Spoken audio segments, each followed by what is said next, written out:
ఎరా అమ్మాయి ఆడికెళ్ళింది? ఇక్కడెక్కడ కనపడడం లేదు. అందరు కలిసి దాన్ని తరిమేశారా ఏంది?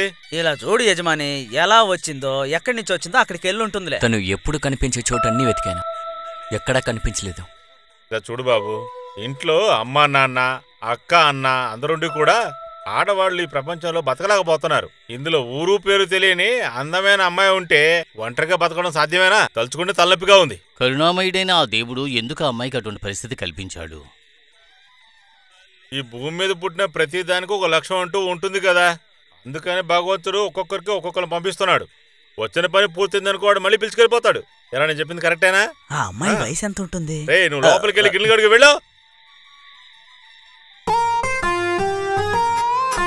అరే అవి పిందులమ్మా, వాటిని తెంపకు. అయ్యో ఏం చెప్పినా వినవు కదా, అన్నిటినీ ఇలా తగలేస్తున్నావు. ఎక్కడి నుంచో వచ్చిన ఆ అమ్మాయి వంట చేస్తానని చెబుతుందేమోనని భయంగా ఉంది. నేను చెప్పే మాటలు నువ్వు వినవా? నువ్వు దాన్ని అలా పట్టుకుని లాగావనుకో, కాయ మాత్రమే కాదు మొత్తం చెట్టే ఊడి వచ్చేస్తుంది. అంతా నా తలరాత. చెట్టుపోతే నీకేమిటి, అంతే కదా. సావిత్రితో ఈ విషయాలన్నీ చెబితే దానివల్ల నష్టమే ఉంది శంకరన్న అంటుంది. ఏంటి శంకరన్న, బాగా సంతోషంగా ఉన్నట్టున్నారు? కొత్తగా స్నేహితురాలు దొరికినందుక? అయ్యో నేను సంతోషంతో ఎగిరి గంతులేస్తున్నా అనుకుంటున్నావా? ఇలా చూడు, నా నోరు మంచిది కాదు. ఇలా చూడు సుశీల, పూర్తి ఉసిరికాయి పెద్దవాళ్ల మాటలు ఒక్కటే. అది చేదుగాను ఉంటుంది, తీయగాను ఉంటుంది. ఆ తీపి కోసమే శంకరన్న ఇప్పుడు ఈ అమ్మాయి చుట్టూ తిరుగుతున్నట్టు అనిపిస్తోంది. ఇంకొట్టానంటే అవును అవును, చక్కెర వల్ల నా ఒళ్ళంతా చీమలు బాగుతున్నాయి. బాగా చూడు, చీమలు ఎక్కడ కుడుతున్నాయో చెప్పనా? చెప్పేవాళ్ళకి చెబితేనే అర్థం అవుతుంది.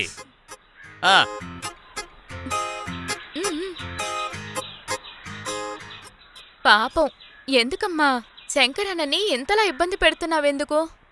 ఆయన పాప అమాయకుడు. ఆహా, నువ్వు మంచి కిలాడిలాగున్నావే.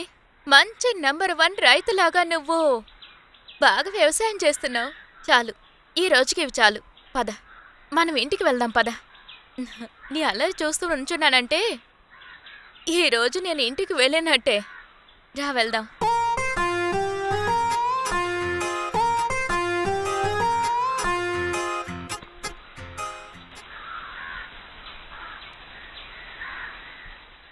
ఇప్పుడు నేను నిన్ను పంపిస్తున్నానని బాధపడొద్దమ్మా.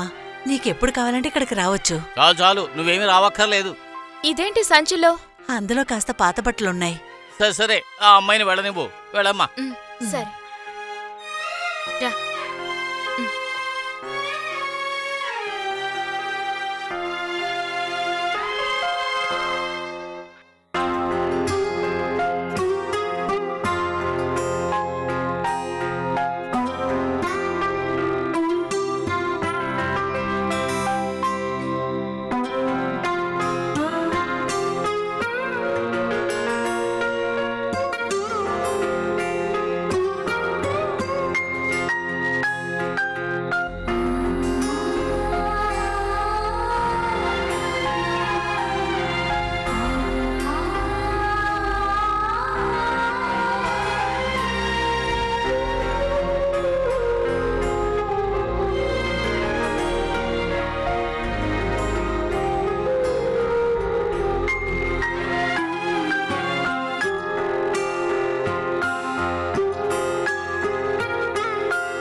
చెప్పేది వినవే, రా. నా పేరు మీద రాసిచ్చేస్తానే, రా. ఒకరోజు నాతో ఉండు. నా మాట వినవే, ఒక్క రాత్రికి అడ్జస్ట్ చేసుకో. నా బంగారం కదా, ఇదిగా రా. రా రా రా రా రా. రావే. చెప్పేది నీకు అరవకే. చెప్పేది విను.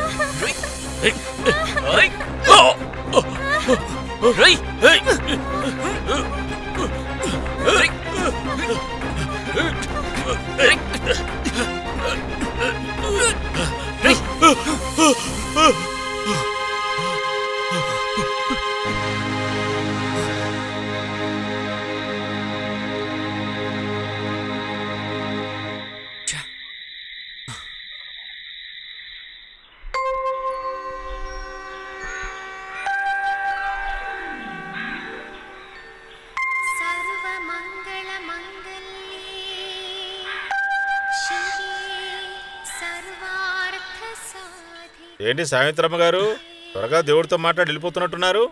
కంప్లైంట్ చెప్పడం అంతా నేనెప్పుడో మానేశాను.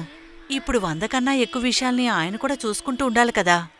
ముందు కాలంలో అంతా చూశారంటే ఎక్కువ భక్తులు ఇక్కడికి రారు, దేవుడు ఒంటరిగానే ఉంటారు. అటువంటి సమయంలోనే నేను నా కోరికల్ని ఎక్కువగా చెప్తాను. అన్నీ విన్నాక అక్కడి నుంచి ఒక శబ్దం వస్తుంది, అప్పుడే నేను వెళ్తాను. మీరు బాగుండాలి, మీరు చల్లగా ఉండాలి. ఇదేమ్మా నిజమైన భక్తి అంటే. సరే మరి మేము వెళ్ళిరామా? రామా.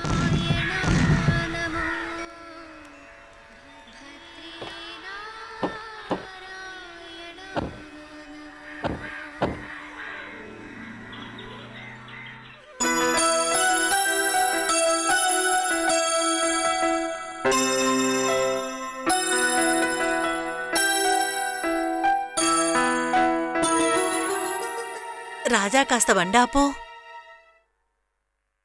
ఎందుకమ్మా, ఇప్పటికే చాలా ఆలస్యం అయింది. పర్వాలేదు, నేను వెళ్ళి అమ్మాయిని కలిసి వస్తాను.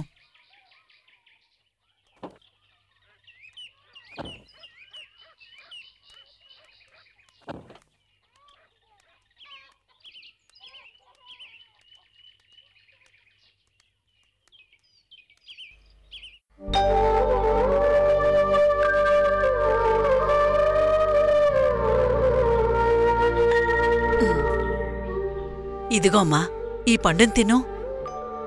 అప్పుడప్పుడు ఇంటికి రావాలి. సరే, ఇప్పుడైనా బయలుదేరదామా?